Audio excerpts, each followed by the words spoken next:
The path I chose. Finding my own way after losing my wife. My name is Daniel, and last year, my world changed forever. I lost my wife, Emma, the love of my life and the mother of our two children, Lucas and Sophie. I was left alone, navigating a sea of grief while trying to keep things normal for our kids. But my struggle didn't stop there. Shortly after Emma's passing, my father called me, urging me to consider remarrying, as he had done quickly after my mother died. For him, finding a new partner was a way to move on and heal. But for me, it felt like an impossible choice. Growing up, I experienced loss early on when my mother died suddenly. I was only 6 years old. My memories of her were fleeting, little flashes of warmth and laughter. But what I do remember is how quiet and empty the house felt after she was gone. My father did his best, I suppose, but he wasn't the same man after she passed. He spent long hours at work, often leaving me with babysitters or family friends. When he was home, he tried to be cheerful, but his smile was always forced. And then, barely a year after her passing, my father remarried. Ellen was a kind woman, and I don't doubt she meant well. She did everything she could to make me feel comfortable and welcome. But to me, she was a stranger. She wasn't my mother, and no matter how hard she tried, she could never replace the love I had lost. I spent years feeling out of place in my own home, and I struggled with my father's choice to bring someone new into our lives so quickly. I couldn't understand why he'd want to erase my mother's memory that way. Years later, as an adult, I met Emma. She was the first person who truly understood me, who saw through the walls I'd built around myself. She, too, had known loss. Her father had died when she was young, and she knew what it was like to live with that kind of emptiness. We shared a bond that went beyond words, a connection built on understanding and shared experiences. Emma was everything I could have asked for and more. She was warm, compassionate, and endlessly kind. We married, and together we had two beautiful children, Lucas and Sophie. We built a life filled with love and laughter, a home where our kids felt safe and cherished. For the first time, I felt whole. Then, one day, Emma fell ill. We thought it was something minor at first, just a bug that would pass. But the diagnosis was devastating, an aggressive form of cancer. She fought bravely, enduring treatments and surgeries, but her health declined rapidly. In her final months, she made it her mission to create lasting memories with our children. She recorded herself reading bedtime stories, wrote letters for future birthdays, and left little notes in unexpected places. She wanted them to remember her, to feel her love even after she was gone. When Emma passed, my world shattered. I was left alone with two young children who didn't fully understand why their mother wasn't coming back. Every day was a struggle, filled with reminders of her absence. But I knew I had to be strong for Lucas and Sophie. I had to be both mother and father to them, and I vowed to keep Emma's memory alive in our home. That's when my father called me with his advice. He urged me to move on and find someone new, just as he had done. He believed that Lucas and Sophie needed a mother figure, someone who could help me raise them and provide the stability they had lost. For him, remarrying had been a way to cope, to rebuild after my mother's death. But his suggestion stirred something deep and painful within me. His words brought back memories I had tried to forget. I remembered how quickly he had remarried after my mother's death, how Ellen's arrival felt like a betrayal. I had felt pushed aside, as though my grief didn't matter, as if moving on was the only option. Now, he was asking me to do the same, to bring a new person into my children's lives, as if that would somehow fix the void Emma had left behind. But for me, it wasn't that simple. Emma was irreplaceable, and my love for her hadn't faded just because she was gone. I didn't want my children to feel like they had to bury their memories of their mother, to pretend she hadn't existed. I knew what that felt like, and I didn't want them to go through the same thing. In the months after Emma's death, I decided to take a different path. Instead of finding someone new, I focused on creating a loving, stable environment for Lucas and Sophie. Every Saturday morning, we'd make pancakes together, just like Emma used to. The kids would help mix the batter, and I'd tell them stories about their mother, how she loved making breakfast with them, how her laugh would fill the kitchen. One rainy Sunday, Sophie asked to watch one of Emma's recorded bedtime stories. I sat with her, watching as her little face lit up at the sight of her mother's familiar smile. In that moment, I knew I was doing the right thing. My children didn't need a new mother. They needed to know that the one they had would always be a part of their lives. As time passed, I found myself reconnecting with my father. We hadn't been close for years, and my resentment over his quick remarriage had always lingered beneath the surface. But now, I began to see things differently. I realized that he had struggled with his grief in his own way, and while his choices had hurt me, they weren't made out of malice. One day, I invited him for coffee, and we finally talked about the past. I told him how his remarriage had felt to me as a child, how Ellen's presence had made me feel like my mother's memory was being erased. My father listened, a look of sadness in his eyes, and for the first time, he apologized. He admitted that he had never considered how his actions would affect me, that he had been so focused on his own pain that he hadn't realized the impact on my life. We left that conversation with a new understanding. We didn't have to agree on everything, but we respected each other's choices. I knew he was trying to help when he urged me to move on, but I also knew that my path was different from his. For the first time in years, I felt a sense of peace. In the end, I learned that grief is unique to each person, and there's no right or wrong way to cope. My father had chosen to rebuild quickly, to find solace in a new relationship, while I chose to honor Emma's memory by focusing on our children. Both paths were valid, shaped by our individual experiences and needs. Every day, I see Emma's influence in our children. In Sophie's love of books, in Lucas's laughter. She may be gone, but her memory lives on in our home, in the stories we share, and in the love we keep alive. My children know that their mother loved them deeply, and they know that she will always be a part of their lives. As for my father, we're still rebuilding our relationship, one conversation at a time. I no longer feel the resentment that once lingered between us. Instead, I feel a quiet understanding, a recognition that while we took different paths, we both did the best we could. Grief is a journey, and it doesn't follow a set timeline. Some people move on quickly, while others hold on to memories a little longer. I've learned that both are okay, and that what matters most is finding a way to keep love alive, even after loss. For my father, that meant remarrying. For me, it means carrying Emma's memory forward in the lives of our children. In the end, love doesn't die with the person.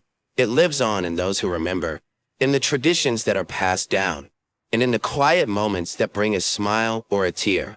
That's the path I chose, and it's one I walk with pride, knowing that Emma's love is with us every step of the way. A journey through relationships, fashion, and personal growth. A reflective tale. Relationships are like dance routines. At first, everything feels synchronized, each step perfectly in tune with the other. But as time passes, some missteps begin to appear.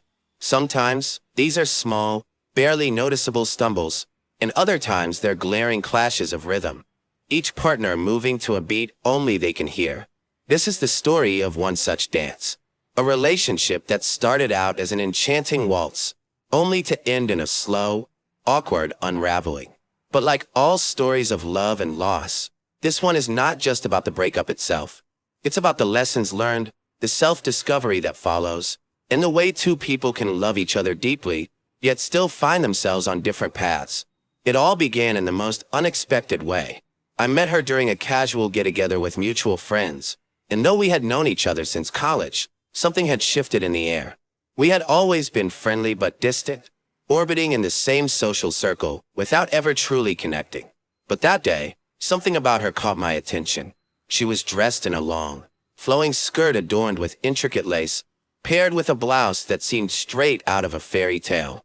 She looked like a princess, but not the modern kind. She had the air of someone from a distant, enchanted past.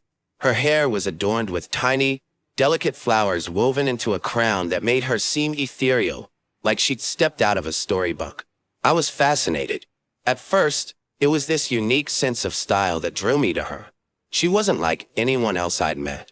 She had a way of standing out, not just because of her clothes, but because of the confidence with which she wore them. I remember thinking, here's someone who knows exactly who she is. And that was intoxicating. We started dating a few weeks after that initial encounter.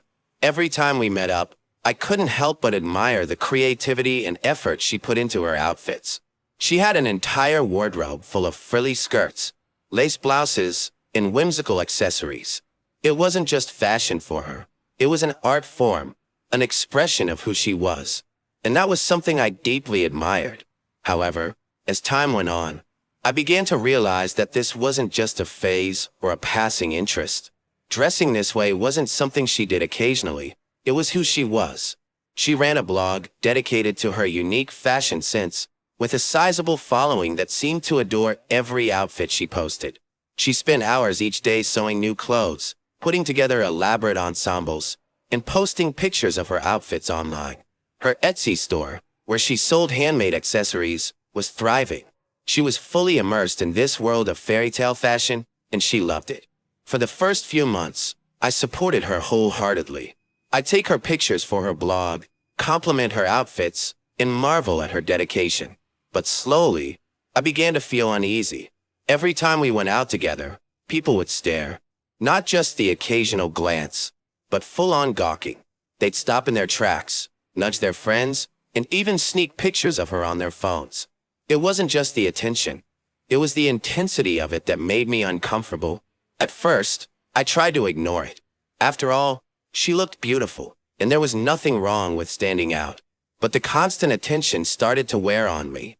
I wasn't used to being in the spotlight, and it felt like we were always on display. We couldn't go anywhere without someone staring, whispering, or pulling out their phone to snap a photo. It started to feel like we couldn't enjoy a private moment together without being interrupted by the gaze of strangers. I remember one particularly uncomfortable experience at a cafe. We were sitting together, enjoying our drinks, when I noticed a man at the next table, his phone angled awkwardly toward us. He was pretending to text, but it was obvious he was trying to take a picture of her. I felt a surge of anger and discomfort. This wasn't the first time this had happened, but something about that moment made it worse. It felt invasive, like our personal space was being violated. I told her about it afterward, hoping she would understand how uncomfortable it made me feel. She listened, smiled, and thanked me for being honest. Then, she moved on to another topic. I was left feeling unheard, as if my concerns didn't really matter. I told myself that it wasn't a big deal, that I could live with the attention. But deep down, the frustration started to build. It wasn't just the stares that bothered me. I began to worry about how others perceived her. I knew how smart, kind, and thoughtful she was, but I was afraid that people would only see the frills and lace and miss everything else that made her special. I didn't want her to be reduced to a walking fashion statement. I wanted people to see her intelligence, her wit, and her kindness. But I feared that her whimsical wardrobe might overshadow all of that. I tried talking to her about it again, but this time I approached it differently. Instead of focusing on the attention, I framed it as a concern for how she might be perceived in professional settings. I thought that maybe, if I expressed my worries about her career and how her style might affect the way people took her seriously, she would understand. But once again, she brushed it off. In her new job, her boss and coworkers loved her quirky outfits. They encouraged her to embrace her unique style, even complimenting her regularly. Instead of seeing it as a hindrance, they saw it as a defining feature of who she was. This only reinforced her decision to continue dressing the way she did. And while I was happy that she had found such a supportive environment, it also made me feel more disconnected from her world. It was like we were living in two different realities. One where her style was celebrated and embraced, and another where I felt increasingly alienated by the attention it attracted. I was stuck. I didn't want to come across as controlling, but I also couldn't shake the feeling that her clothes were becoming a barrier between us. I started to wonder if I was being unreasonable. Was it fair to ask her to change something that was such an integral part of who she was? After all, her style was one of the things that had drawn me to her in the first place. But as time went on, it became clear that this wasn't just about clothes. It was about the way we saw the world and our place in it. I had always envisioned a life that was quiet and simple, away from the chaos of the city. I dreamed of moving somewhere peaceful, where we could build a life together without the constant noise and distractions of urban life. But she loved the city. She thrived on its energy, the endless opportunities, and the vibrant community it offered. She saw herself staying in the heart of it all, while I longed for something quieter, more serene. These differences in our vision for the future became impossible to ignore. I wanted her to move in with me once my lease was up, hoping that we could start building a life together. But she couldn't imagine leaving the city. It wasn't just about the noise and the crowds. It was about the inspiration she drew from it, the way it fueled her creativity and connected her to a community that appreciated her unique style. One evening, after weeks of feeling disconnected, she came over to my apartment. Her voice on the phone had been a little off, not as cheerful as usual, but I hadn't thought much of it. When she arrived, she looked as beautiful as ever, dressed in one of her signature outfits, a soft pink lace blouse and a floral skirt. But there was something in her eyes, a seriousness that made my stomach churn with unease. I offered to make dinner, hoping to lighten the mood, but she said she couldn't stay long. She had to talk to me about something. Jokingly, I asked if she was breaking up with me. I expected her to laugh it off, maybe roll her eyes at my silly joke, but instead, she looked down, her fingers nervously fidgeting with the hem of her skirt. In that moment, I knew. She told me that we were in different places in life, that our goals didn't align, and that she had been thinking about this for a while.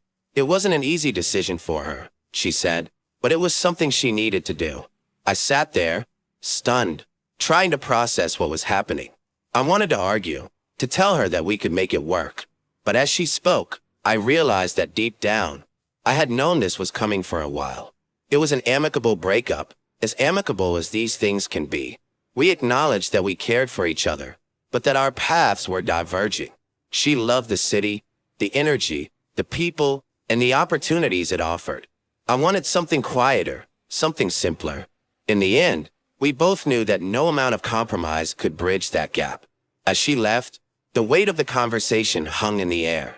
I stood in my apartment, feeling more alone than ever before. I had never been dumped before, and the sting of it was sharper than I had expected. It wasn't just the loss of her. It was the loss of the future I had imagined for us. In the weeks that followed, I found myself struggling with the aftermath of the breakup. Social media made it worse. As soon as her relationship status changed, I saw all these alternative-looking guys liking her posts and leaving comments. I knew she wasn't seeing anyone else yet, but it still hurt. It felt like I was being replaced, even if only in a virtual sense. Friends tried to set me up on dates, encouraging me to move on. But I wasn't ready. The thought of starting over with someone new felt overwhelming. I needed time to process what had happened, to come to terms with the fact that our relationship had ended not because of a lack of love, but because we were simply moving in different directions. Over time, I began to see things more clearly. I realized that the breakup, as painful as it had been, was necessary. We had fundamental differences in our life goals and values that would have eventually pulled us apart, even if we had stayed together longer. What I initially saw as a deep loss was more about the bruising of my pride and the fear of an unknown future. The relationship itself, while meaningful, wasn't the perfect match I had convinced myself it was. Years later, I'm now 33 and married to a wonderful woman who shares my love for a quieter, simpler life. We've been married for 4 years, and we have a daughter who is the light of our lives. My wife, unlike my ex, has hobbies that are more in line with my own. She loves running and baking, two passions that bring her immense joy and fulfillment. Watching her grow in these hobbies has been one of the most rewarding experiences of my life. One of the biggest lessons I learned from my past relationship was the importance of supporting your partner's passions. My wife loves to run marathons, and I'm there to cheer her on every step of the way. She spends hours in the kitchen on weekends, baking delicious treats for our family and friends. It's a source of happiness for her, and I'm grateful that I can be part of that. As for my ex, we're still friends on social media, though we don't talk much. She's married now to another woman who also dresses differently, though not as frilly as she used to.